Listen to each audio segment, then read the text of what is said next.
नमस्कार, दिन भर की बड़ी खबरों में आपका स्वागत है। मैं हूं आंचल।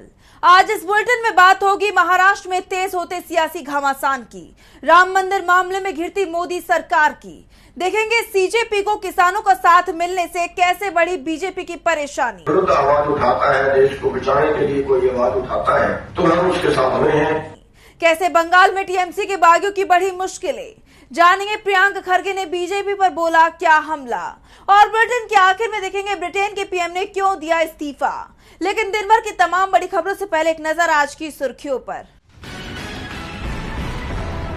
कांग्रेस नेता पवन खेड़ा का बीजेपी पर बड़ा हमला, कहा जहां पहले कमल नहीं खिल पाया वहां कीचड़ फैलाया जा रहा। 400 का नारा देकर 240 पर अटक गए तो अब खरीद रहे हैं सांसद। यूपी विधानसभा चुनाव को लेकर बसपा प्रमुख मायावती ने भरी हुंकार, कहा दोहराएंगे 2007 जैसे परिणाम, साल 2027 में होने वाले हैं चुनाव। देहरादून में कांग्रेसियों ने किया सचिवालय कूच, पुलिस के साथ जमकर हुई धक्का मुक्की, सरकार की नीतियों के विरोध में किया प्रदर्शन। फीफा कप 2026 में आज अर्जेंटीना और ऑस्ट्रेलिया के बीच होगा मुकाबला। रात 10:30 बजे से डलास स्टेडियम में खेला जाएगा मैच। रात 2:30 बजे से शुरू होगा फ्रांस और इराक के बीच दूसरा मैच। और शेयर बाजार में तेजी, 291 अंकों की बढ़त के साथ 77,094 पर बंद हुआ सेंसेक्स। वहीं 89 अंकों की बढ़त के साथ 24,102 पर बंद हुआ निफ्टी। ये तो थी सुर्खियां। अब बात आज की सबसे बड़ी खबर की। सियासत में कोई किसी का सगा नहीं होता और बीजेपी इसकी याद बार बार अपने सहयोगियों को दिलाती रहती है। नीतीश कुमार एनडीए में रहे और बीजेपी ने जेडीयू को तोड़ दिया। शिंदे एनडीए में है लेकिन बीजेपी ने उनके साथ खेल कर दिया। यानी विपक्ष के साथ साथ बीजेपी अपने सहयोगियों के कैंप में भी सेंधमारी करने का मौका नहीं छोड़ रही। शिंदे जहां उद्धव ठाकरे की पार्टी में सेंधमारी करने की कोशिश कर रहे थे, वहीं बीजेपी ने शिंदे को ही झटका दे दिया है। देखिए रिपोर्ट। महाराष्ट्र की सियासत में इस वक्त तूफान आया हुआ है। एक तरफ उद्धव ठाकरे की शिवसेना के 6 सांसद शिंदे की शिवसेना में शामिल हो गए, वहीं दूसरी तरफ उद्धव के विधायकों में भी सेंधमारी की कोशिश शिंदे गुट की तरफ से की जाने लगी है। लेकिन अब उद्धव ठाकरे पहले से ही सक्रिय हो गए हैं। उन्होंने पार्टी के विधायक और एमएलसी की बैठक बुलाई, जिसमें 3 विधायकों को छोड़कर बाकी के सभी विधायक मौजूद रहे। जो 3 विधायक नहीं पहुंचे, उन्होंने इसके लिए पहले ही उद्धव को कारण बता दिया था। यानी शिवसेना यूबीटी के विधायक पूरी तरह से एकजुट है। वहीं जो सांसद शिंदे गुट में चले गए हैं, उन सांसदों को अयोग्य ठहराने की प्रक्रिया भी उद्धव गुट ने शुरू कर दी है। शिवसेना यूबीटी विधायक आदित्य ठाकरे ने बागी सांसदों और बीजेपी पर हमला बोलते हुए कहा, हम बस इतना कह रहे हैं कि जिन सांसदों ने पाला बदला है और जिन्हें असल में आपने खरीद लिया है, उन्हें इस्तीफा दे देना चाहिए और नए चुनाव में जनता के सामने जाना चाहिए। आइए और हमारे खिलाफ लड़िए। बीजेपी के समर्थन और नेतृत्व के साथ फिर से चुनाव लड़े। हम आपको हराएंगे और बैलेट बॉक्स पर अपनी ताकत साबित करेंगे। हमें भरोसा है क्योंकि हमने लोगों का दिल जीता है। आदित्य ठाकरे ने बागी सांसदों को खुली चुनौती दी है। वैसे मुश्किलें शिंदे की भी कम होती दिखाई नहीं दे रही, क्योंकि बीजेपी ने शिंदे के गढ़ में ही सेंधमारी कर दी है। महाराष्ट्र में हुए एमएलसी चुनाव के सभी नतीजे घोषित कर दिए गए हैं और इसमें शिंदे की शिवसेना को करारा झटका लगा है। पार्टी के हाथ से नासिक की सीट फिसल गई है और यहाँ जीत मिली है बीजेपी के बागी उम्मीदवार गोकुल गीते को। गीते खुद नासिक से बीजेपी के टिकट पर चुनाव लड़ने की तैयारी कर रहे थे, लेकिन सीट शिंदे गुट को दे दी गई, जिसके बाद गीते निर्दलीय चुनाव मैदान में उतर गए और जीत भी हासिल कर ली है। इसे शिंदे के लिए दोहरा झटका इसलिए भी कहा जा रहा है क्योंकि पहले बीजेपी ने सीट बंटवारे में शिंदे गुट को दी जाने वाली सीटों की संख्या को आधा किया और फिर जो सीट शिंदे को मिली वहां भी अपने उम्मीदवार निर्दलीय के रूप में मैदान में उतार दिए। महाराष्ट्र में सियासी उठापटक तेज होती जा रही है तो राम मंदिर चढ़ावा चोरी का मामला गर्माता जा रहा है। इस विवाद की जांच कर रही एसआईटी ने अपनी शुरुआती रिपोर्ट तैयार कर ली है। इस 140 पन्नों की रिपोर्ट के आधार पर कई सेवादारों और 50 से ज्यादा कर्मचारियों की सेवाएं समाप्त होने और उन पर सख्त एक्शन की संभावना जताई जा रही है। तो क्या है राम मंदिर चोरी मामले में नया अपडेट, जानने के लिए देखिए रिपोर्ट। राम मंदिर में चढ़ावा चोरी के मामले को लेकर बीजेपी सरकार की मुश्किलें बढ़ती जा रही हैं। इस पूरे मामले में मंदिर ट्रस्ट के सेक्रेटरी चंपत राय पर काले बादल मंडराने लगे हैं, क्योंकि उनका ड्राइवर टिन्नू यादव एक के बाद एक कई राज खुल रहा है। दावा किया जा रहा है कि एसआईटी की शुरुआती रिपोर्ट में चंपत राय को क्लीन चिट दे दी गई है। रिपोर्ट में कहा गया है कि मंदिर के दान चोरी की चंपत राय को कोई जानकारी नहीं थी। हालांकि इसमें किसी विशेष सेवादार के नाम का जिक्र नहीं है। अब सवाल ये उठ रहे हैं कि आखिर जब चंपत राय के करीबी करोड़ों रुपए बटोर रहे थे तो चंपत राय को इस खेल की जानकारी क्यों नहीं थी। चंपत की सहमति से जब मंदिर में लोगों की नियुक्तियां की जा रही थी, तमाम अनियमितताएं बढ़ती जा रही थी और ये लोग चोरी कर रहे थे, तो फिर चंपत राय को जिम्मेदार क्यों नहीं ठहराया जा रहा है? विपक्ष की तरफ से शुरुआत से ही इस बात की आशंका जताई जा रही थी कि यूपी सरकार की तरफ से जो एसआईटी बनाई गई है वो चंपत राय को बचाने की कोशिश करेगी। इसलिए विपक्ष लगातार डिमांड कर रहा था कि सुप्रीम कोर्ट की निगरानी में एसआईटी की जांच होनी चाहिए। हालांकि सरकार ने विपक्ष की मांग को अनसुना कर दिया।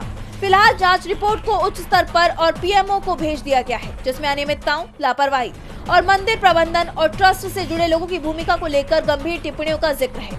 अभी तक की जांच में ट्रस्ट महासचिव चंपत राय, सदस्य डॉक्टर अनिल मिश्र, व्यवस्थापक गोपाल राव, व्यवस्था से जुड़े रामशंकर यादव, टिन्नू सहित कुल 14 लोगों पर आंच आ सकती है।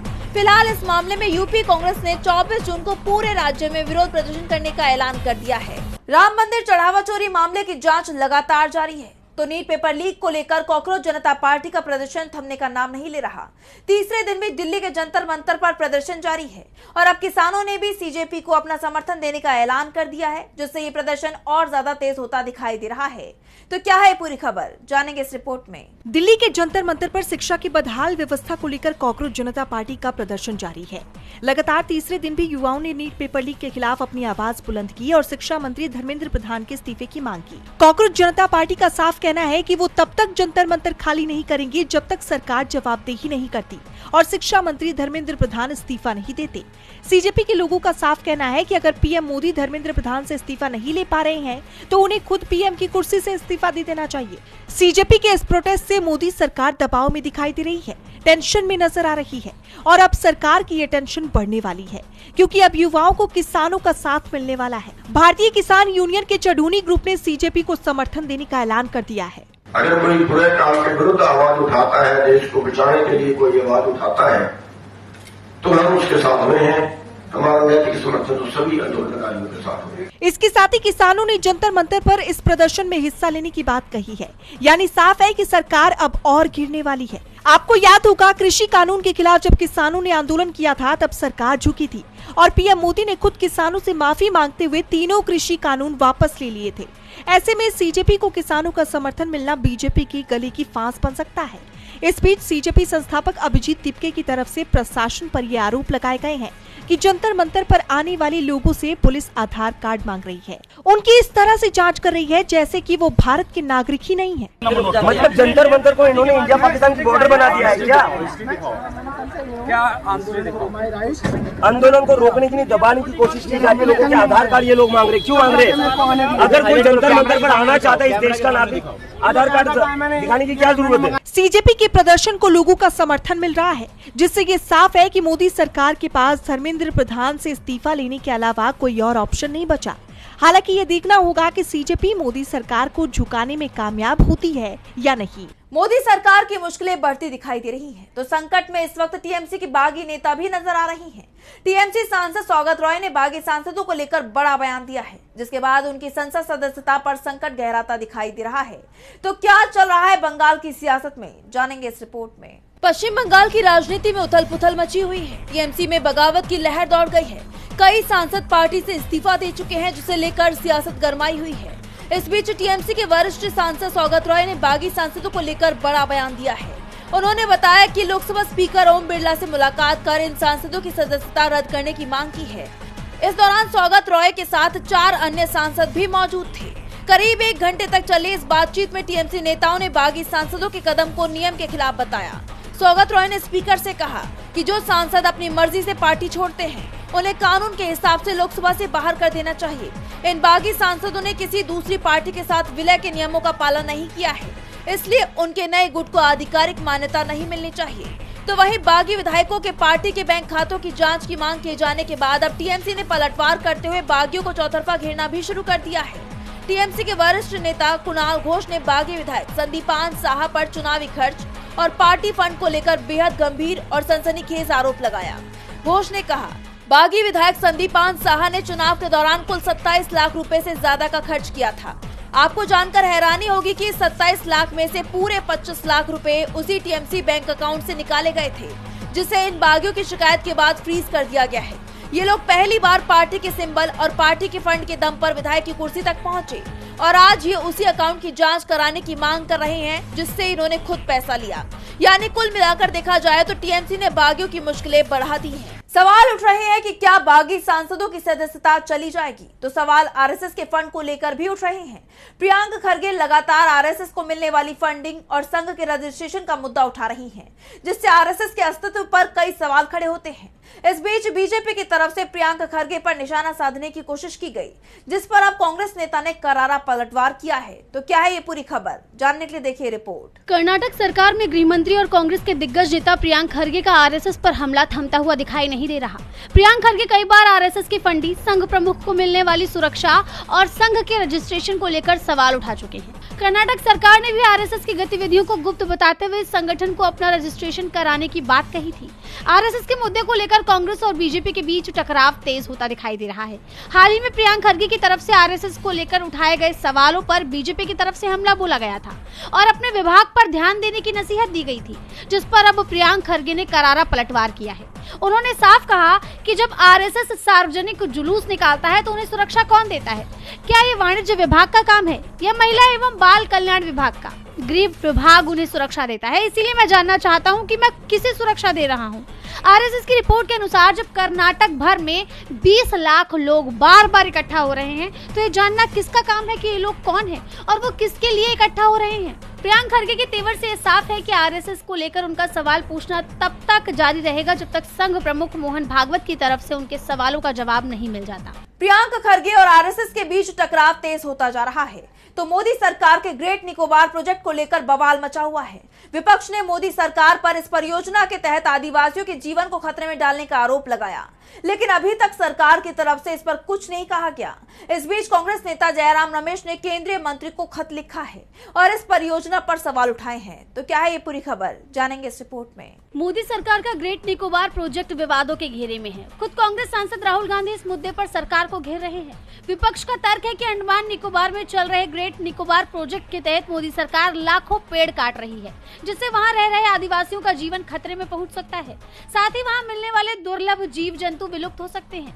विपक्ष ने यह आरोप भी लगाया है कि इस प्रोजेक्ट के जरिए पीएम मोदी अपने उद्योगपति दोस्तों को फायदा पहुंचाना चाहते हैं। विपक्ष के इन आरोपों से मोदी सरकार पहले ही घिरी हुई थी और अब कांग्रेस नेता जयराम रमेश ने केंद्रीय बंदरगाह, पोत परिवहन एवं जल मार्ग मंत्री सर्बानंद सोनोवाल को पत्र लिखा है, जिसमें उन्होंने परियोजना के तहत बनने वाले ट्रांसशिपमेंट पोर्ट के विकास को लेकर कई स्पष्टीकरण मांगे। चिट्ठी में जयराम रमेश ने ट्रांसशिपमेंट पोर्ट के विकास के लिए निजी कंपनी की भागीदारी के लिए निविदाएं जारी करने की समय सीमा और निजी कंपनी के चयन प्रक्रिया की जानकारी भी मांगी है। केंद्रीय मंत्री को लिखी चिट्ठी में उन्होंने 3 सवाल उठाए हैं कि क्या 55% न्यूनतम निजी हिस्सेदारी का मतलब है कि परियोजना में 100% निजी स्वामित्व की अनुमति होगी?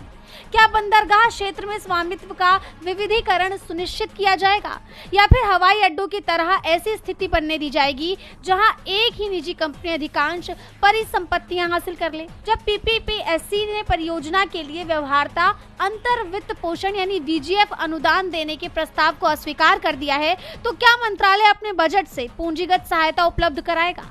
इस दौरान उन्होंने पर्यावरण को लेकर भी चिंता जाहिर की है।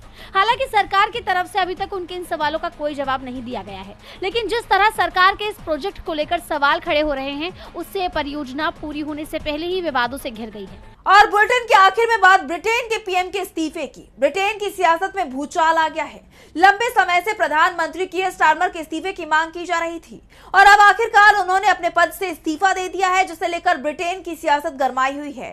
तो क्या कुछ कहा है अपने इस्तीफे का ऐलान करते हुए कीयर स्टारमर ने, और क्या है ये पूरी खबर, जानने के लिए देखिए रिपोर्ट। ब्रिटेन के प्रधानमंत्री कीर स्टारमर ने 22 जून को अपने पद से इस्तीफा दे दिया है। उन्होंने लेबर पार्टी के अंदर बढ़ते भारी विरोध और असंतोष के बीच ये फैसला लिया। 10 डाउनिंग स्ट्रीट के बाहर राष्ट्र को संबोधित करते हुए उन्होंने कहा कि लेबर पार्टी को नहीं लगता कि मैं अगले चुनाव में नेतृत्व करने के लिए सही व्यक्ति हूं। स्टारमर का इस्तीफा ऐसे वक्त में सामने आया जब लेबर पार्टी के अंदर उनके नेतृत्व को लेकर लंबे समय से असंतोष बढ़ रहा था। लेबर पार्टी के 400 सांसदों में से 100 से ज्यादा सांसदों ने अपनी ही सरकार के खिलाफ मोर्चा खोल दिया था। सांसदों का कहना था कि या तो स्टारमर तुरंत प्रधानमंत्री का पद छोड़े या फिर ये तारीख तय करे कि वो किस दिन इस्तीफा देंगे। स्टारमर के अलावा स्वास्थ्य मंत्री वेस स्ट्रीटिंग, रक्षा मंत्री जॉन हीली और एक अन्य मंत्री जेस फिलिप्स ने स्टारमर के इस्तीफे की मांग को लेकर पद छोड़ दिया था। ब्रिटिश प्रधानमंत्री के लिए संकटपूर्ण स्थिति 19 जून को उस समय और ज्यादा गंभीर हो गई, जब ग्रेटर मैनचेस्टर के पूर्व मेयर और उनके दूर प्रतिद्वंदी एंडी बर्नहैम ने संसदीय उपचुनाव में बड़ी जीत दर्ज की। बर्नहैम की इस जीत ने उनके लिए संसद का रास्ता साफ कर दिया है, जहां से वो अब सीधे तौर पर स्टारमर के नेतृत्व को चुनौती दे सकते हैं। जैसे आप जानते हैं कि ब्रिटेन में पिछले एक दशक में 7वीं बार ऐसा हो रहा है जब प्रधानमंत्री बदला जा रहा है। ये ब्रिटिश राजनीतिक इतिहास में करीब 2 सदियों में से सबसे बड़ा और तीव्र परिवर्तन है। कीर स्टारमर ने 2024 के चुनाव में लेबर पार्टी को भारी बहुमत से जीत दिलाई थी और 14 साल के कंजर्वेटिव शासन को समाप्त करते हुए प्रधानमंत्री बने थे। उनकी सरकार को शुरू में जनता का भरपूर समर्थन मिला, लेकिन बाद में अर्थव्यवस्था, सार्वजनिक सेवाओं और पार्टी के आंतरिक मतभेदों को लेकर चुनौतियों का सामना करना पड़ा। फिलहाल नए नेतृत्व के लिए नामांकन 9 जुलाई को होंगे और संसद की गर्मी की छुट्टियों से पहले समाप्त हो जाएंगे, जिससे ये तय हो जाएगा कि सितंबर में सांसदों के लौटने से पहले एक नया लेबर नेता नियुक्त हो जाए। तब तक स्टारमर ने कहा है कि वो प्रधानमंत्री के रूप में अपना काम जारी रखेंगे। तो आज इस बुलेटिन में बस इतना ही। आप देखते रहिए टीवी लाइव। नमस्कार।